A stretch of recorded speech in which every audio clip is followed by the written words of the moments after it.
पुढील तपशिलासाठी पटकन रायगड इथे आपण पोहोचतो आहोत। रायगडमधला एक नवा तपशील घेऊन आम्ही आपल्यापर्यंत येतोय। रायगडमध्ये रोहा शहराला पुराचा फटका बसलेला आहे। पाणी अनेक ठिकाणी शिरलेलं आहे।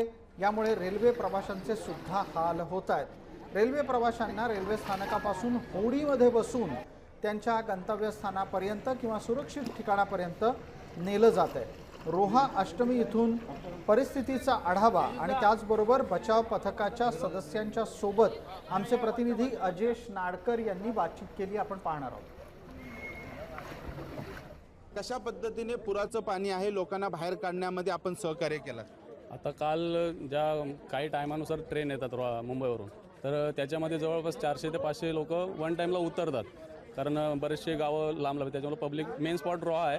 तर त्याच्यासाठी आपण कोलाडचे रिव्हर राफ्टिंग असतील, त्याच्यानंतर वाईल्ड वेस्ट म्हणून कोलाडची एक टीम आहे, दुसरी एक किंवा अनिकेत भाई आहेत नगरपालिका, यांच्या मदतीने आपण इथे बोट आणल्या होत्या। त्याच्यानंतर पुण्याची एक रेस्क्यू टीम म्हणून आहे, त्यांनी आपल्यासाठी बोट दिली होती, तर त्यांच्या मदतीने आपण इथल्या लोकांना ने आण केलेलं आहे। आणि त्याच्यामध्ये लहान मुलं होते बरेचसे।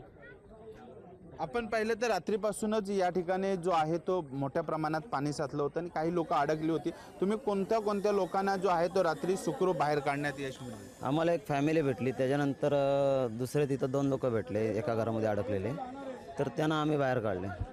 आता पुढच्या कशा पद्धतीने बचाव पथकासाठी तुम्ही साहित्य वापरता हो? आता आम्ही सध्या तरी बोट, इंजिन आणि लाईफ जॅकेट, हॉर्न म्हणजे टॉर्च, जे रात्रीसाठी जे आम्हाला लागणार, जे गरजेचं आहे ते आम्ही यूज करतो आहे।